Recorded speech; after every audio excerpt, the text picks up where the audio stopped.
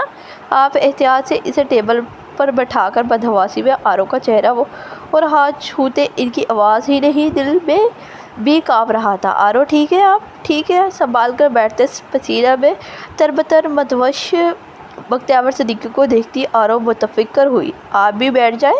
انہیں تیز تیز سانس بھرتا دیکھ آرو نے انہیں بھی سامنے بیٹھنے کا اشارہ کیا، جس پر وہ لب بھیج کر نفی میں سرلاتے دائیں ہاتھ سے ارے خلوت پریشانی مسلتے ہوئے کانپتی قوی انگلیوں میں بال جکڑ کر سختی سے آنکھیں بھیج گئے، جبکہ بائیں ہاتھ کا پنجہ سختی سے ٹیبل پر گڑا تھا۔ دادو پانی پی لیں، پھر آرو آپ کو چاکلیٹس دے گی۔ گلاس سے ڈھکن ہٹا کر ان کی طرف کھسکاتی وہ معصومیت سے پچکارنے کے انداز میں بولی تو ان کی آنکھوں کے گوشے آپ اب نم ہو گئے۔ سچی میں آرو آپ کو چاکلیٹ دے گی؟ آرو کے پاس اتنی بڑی چاکلیٹ ہے، آپ آرو سے ہاف لے لینا۔ ان کے مزمل اور ملول چہرہ دیکھ خود سے ہی سب اخذ کرتی آرو نے ڈول کے پیچھے سے بڑا سا چاکلیٹ نکال کر ان کی تسلی کروائی تو وہ ڈنڈال سے چیئر پر بیٹھ کر گلاس لبوں سے لگا گئے۔ حلق میں ویسے ہی کانٹے اگ رہے تھے۔ ایک سانس میں گلاس اڈیل کر انہوں نے دیکھا تو وہ انہیں تربنی نگاہوں سے گھور رہی تھی۔ انہوں نے اشارے سے پوچھا کہ اب ناچیز سے کیا خطا سرزاد ہوئی ہے، کیونکہ اپنی آگے کسی کی نہ چلنے دینے والے جج صاحب کی زبان جونیئر جج صاحبہ نے پہلے ہی تالوں سے چپکا دی تھی۔ پاپا کہتے ہیں ایسے پانی نہیں پیتے، اچھو کا لگ جاتا ہے۔ دیکھیں آپ کے آئیز میں پانی آ گیا ہے نا؟ دادی اماں کی طرح کہتے اس نے خود ہاتھ بڑھا کر ان کی آنکھوں کے کنارے سے انمول قطرے اپنے پورس میں سمیٹ کر دکھایا تو وہ اپنے آنسو دیکھ دک سے رہ گئے۔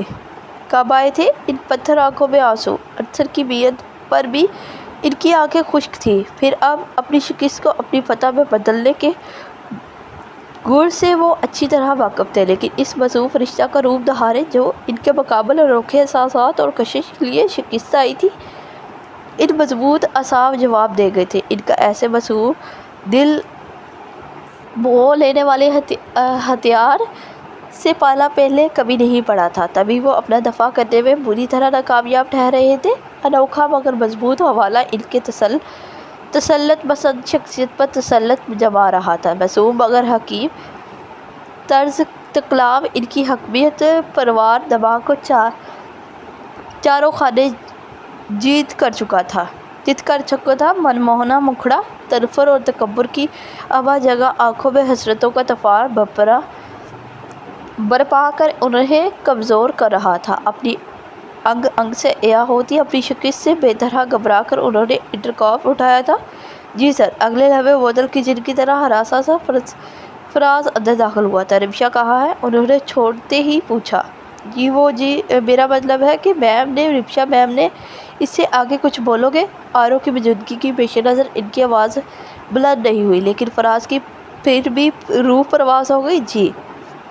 بے طرح دونوں ہاتھ ملتا وہ رو دینے کے انداز میں سرلانے لگا۔ باہر سے بیٹی کے آرڈر سے کہ جھوٹ کہے کہ وہ آفس نہیں، اندر باپ کے سامنے خوف کے مارے مظلوم کی گگی بند گئی تھی۔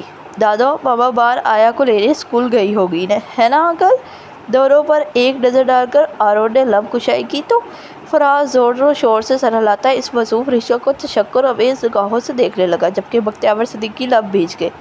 تم انہیں لے کر جاؤ۔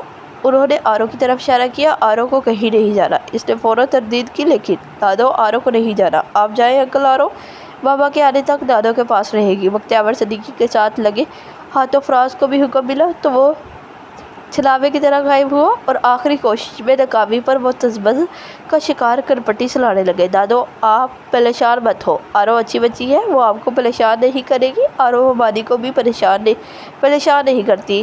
انہیں کرپٹی چلاتا دیکھ وہ یقین دہانی کراتی ہوئی بولی تو بختیور صدیقی کھسک گئے۔ آرو یہ چاکلیٹ کھائے گی، پھر ماما آ جائے گی تو آرو چلی جائے گی۔ پیپر ہٹانے کی کوشش کرتی وہ پونی ہلا کر انہیں بہلانے کی بھی کوشش کر رہی تھی، جس پر بختیور صدیقی کو ڈھیر و شرمندگی نے گھیرا تھا۔ شاید ان کے تاثرات سے اتنی چھوٹی سی بچی نے بھی اخذ کر لیا تھا۔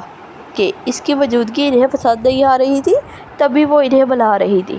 لائے میں ہٹا دیتا ہوں۔ اپنی خوف دور کرنے کو انہوں نے آفر کی تو آرو بنا ہیل و حجت ان کی چوڑی ہتھیلی پر چاکلیٹ رکھ گئی۔ ویسے دادو، آرو کے ٹوائز، کوکیز اور ڈولز کہاں ہیں؟